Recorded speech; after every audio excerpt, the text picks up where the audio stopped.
up to the video, the very first thing you want to do is to go ahead and drag down this way, then drag down more, then click on this pencil icon, then scroll down right here. You have your screen record right here.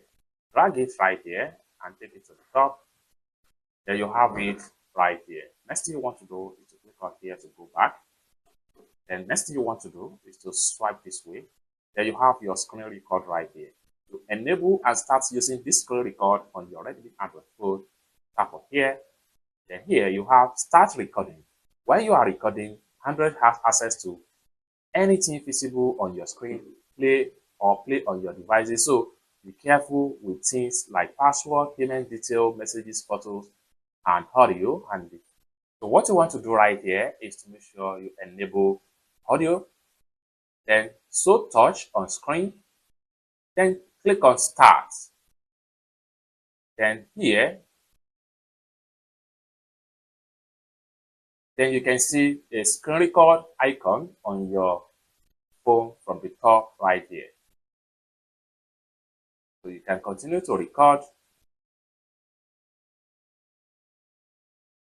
The screen is being captured.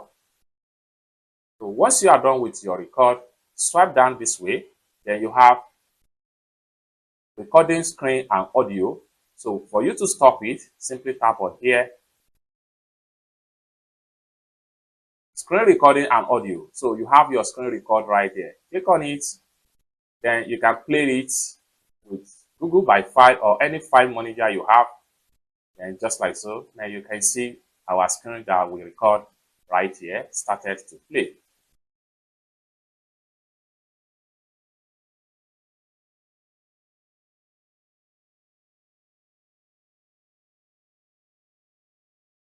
It's that simple. This is how to screen record on your Redmi Android phone. For more tutorial tips and tricks like this, consider to subscribe.